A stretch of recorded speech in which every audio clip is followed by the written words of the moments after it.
berikan tuh porsi yang besar dari sifat lemah lembut itu kepada orang-orang tertentu, orang-orang yang memiliki kedudukan dalam pemerintahan ataupun di tengah-tengah masyarakat, baik kedudukan agama maupun kedudukan duniawi, harus lebih lemah lembut lagi.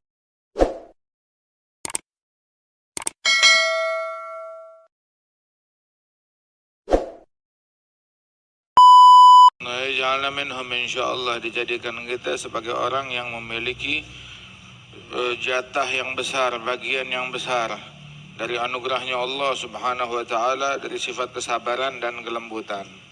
Wa yaqul hina Al-Imam Al-Haddad berbicara tentang rifq, mewasiatkan kita untuk rifq, bersikap lemah lembut dalam segala perkara. Itu sifat lemah lembut tuh itu bagus, indah dan baik dalam segala hal dan sangat dianjurkan secara syariat dan akal.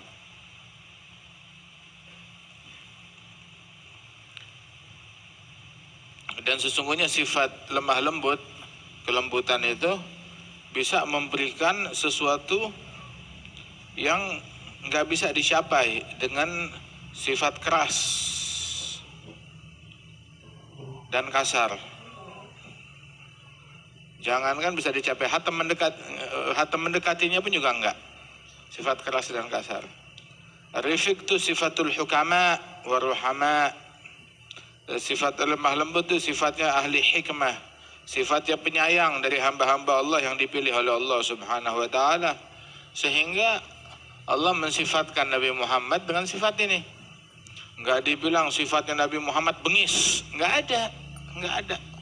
Sifatnya Nabi Muhammad kalau ngomong kasar, kalau ngomong kotor, nggak ada. Tetapi kan Nabi nahi mungkar, nahi mungkar nggak ada hubungannya.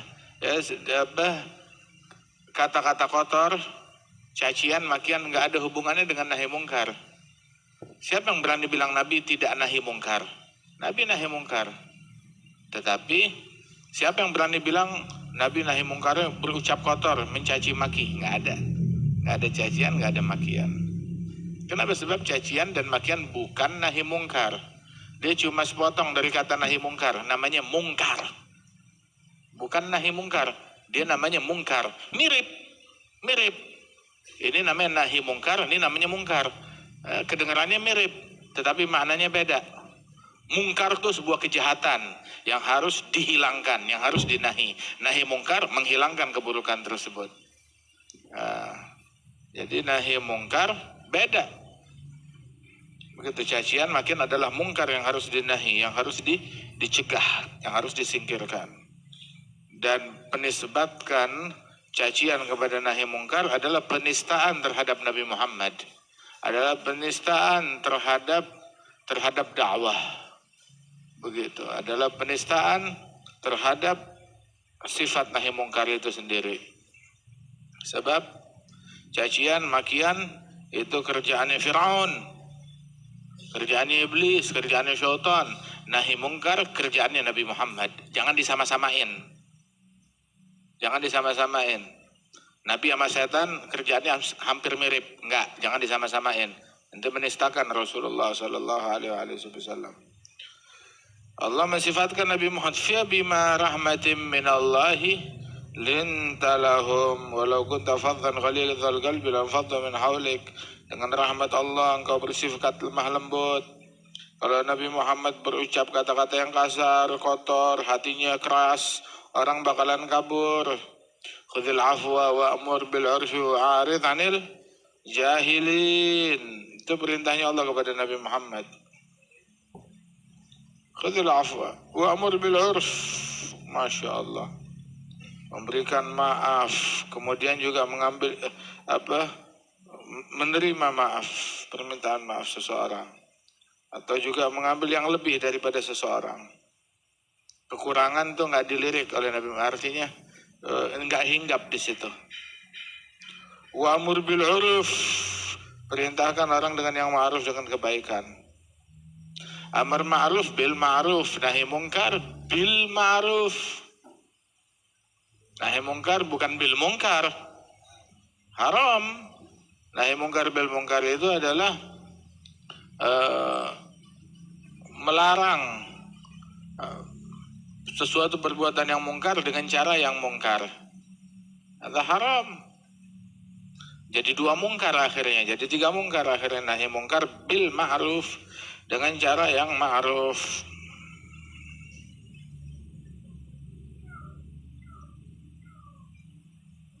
Wa'arid al jahil, aywa, berpaling dari al-jahilin. Jahil itu pencaci, pemaki, orang-orang yang berkata kotor, orang-orang yang gemar memprovokasi. Ada jahilin.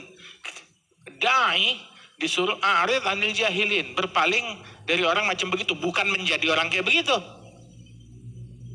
Bukan kayak begitu. A'rid anil jahilin. Jangan menggubris, jangan ngeladenin pencaci, pemaki.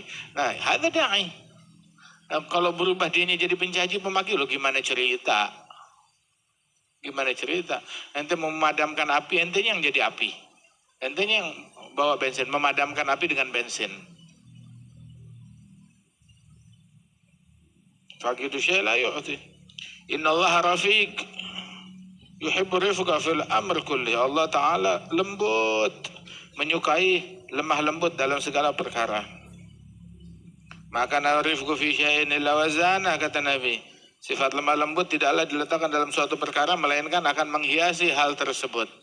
Dan tidak dicabut dari suatu hal, melainkan menjadi cacat dan celak bagi hal tersebut.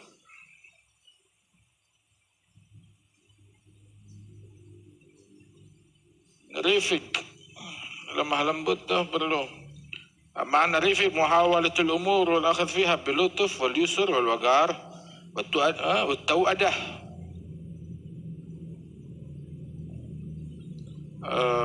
Mengupayakan suatu perkara dengan cara lembut, dengan cara al-yusur, memberikan kemudahan, wal wagar, dengan cara kalem, والتوأدة, nggak gerabak-gerubuk, nggak jerat-jerit, nggak ngasih yang sulit buat orang. Ada rifik, ngasih lemah lembut. Nabi itu makhuyira baina amrain, nggak dipilihkan antara 2 perkara, melainkan memilih mana yang paling mudah, itu yang dipilih oleh Rasulullah. Tidaklah disodorkan 2 pilihan bagi umat ini, melainkan Nabi memilih apa yang paling ringan, apa yang paling mudah. Selama itu tidak menjadi dosa. Tapi kalau itu yang mudah itu menjadi dosa, maka Nabi adalah orang yang paling jauh dari hal tersebut. Nggak dirasakan, nggak dianggap, disingkirkan. Wah, di zaman sekarang ini perlu lemah lembut, terutama kepada orang-orang tertentu. Min ahli wilayat. Syuf, yahtaj ila rifik, perlu lemah lembut. Terkhususkan hajah kabirah, keperluan yang sangat besar. Lemah lembut secara umum, tetapi berikan lemah lembut dengan porsi besar kepada arbabul maratib menanas min ahli wilayat wal manasib ad-diniyah wa dunyawiyah. Terutama berikan tuh porsi yang besar dari sifat lemah lembut itu kepada orang-orang tertentu, orang-orang yang memiliki kedudukan dalam pemerintahan ataupun di tengah-tengah masyarakat, baik kedudukan agama maupun kedudukan duniawi, harus lebih lemah lembut lagi. Nah, dengan begitu orang akan saling mencintai, akan saling menghormati, saling menghargai, saling mengasihi. Yusinu siyasah lahum, yusinu siyasah lahum, pandai-pandai mensiasati orang, bersikap. Siasah dulu tuh artinya siasah, wa umur, wa tertibul umur, mengatur segala perkara fi mahalli, pada tempatnya, mengatur, menata segala sesuatu pada tempatnya sesuai dengan porsinya. Ada siasah. Wa siyasatun nas ashab min siyasatid dabbah. Mensiasati manusia itu lebih sulit daripada mensiasati hewan tunggangan. Ada siasah itu nyetir hewan tumbangan, menyetir siasah. Sais. Nah, dulu kan kalau bahasa kusir kuda disebutnya sais. Yesus. Saya susu sais. Itu yang nyetir kuda. Nah itu nyetir mengendalikan manusia itu lebih sulit daripada mengendalikan daripada kuda. Gitu. Harus kecerdasan. Kalau ente salah kendalikan kuda bisa liar, bisa kabur, ngeberontak. Nah begitu juga mengendalikan manusia itu perlu lebih berhati-hati lagi. Siyasatun nas as'ab min siyasatid dabbah. Katanya seperti itu. Yusinu siyasa lahum wa yatim lahum bihi ma hum bisabili min istima'il kalima alaihim kathratil atba' lahum tawfir al-akhad anhum. Hakadha. Ada satu orang datang ke Harun ar-Rasyid. Dia bilang kepada Harun ar-Rasyid, "Ana mau nasihatin ente, terima, omongan ane pahit." Harun ar-Rasyid, "Kalau ente ngomongnya kasar, mendingan gak usah ngomong. Mana mau dakwah, mau nasihatin ente." Bilang, "Kalau ente kasar jangan ngomong, diem, gak usah." Kenapa ente gak mau nasihat? Bukan gak mau nasihat, lu nya gak pandai nasihat. Allah ngirim orang yang lebih mulia dari kamu kepada orang yang lebih jahat dari saya. Allah mengirim Nabi Musa dan Nabi Harun. Nabi, bukan kayak lu, ustadz gak jelas gadungan. Nabi Musa, Nabi Harun dikirim kepada orang yang lebih jahat dari saya. Siapa? Fir'aun. Terus Allah berpesan kepada Sayyidina Musa, Sayyidina Harun, "Qula lahu qawlan layyina la'allahu yatadzakkar aw yakhsha." Ucapkan ucapan yang lembut, yang santun agar dia ingat dan sadar dan takut kepada Allah Ta'ala. Saya nggak sejahat Fir'aun. Mestinya begitu. Kamu harus lebih lemah lembut lagi daripada Sayyidina Musa Harun. Kata diam, dikasih tahu begitu. Jadi ente kalau menasihatin orang, ya belajar dulu caranya, berguru dulu. Nah ini sih belajar dakwanya dari YouTube, belajar dakwanya dari medsos, nggak ada gurunya. Ada orang belajar dakwah dari bukan dari manusia kadang, nggak jelas dari mana.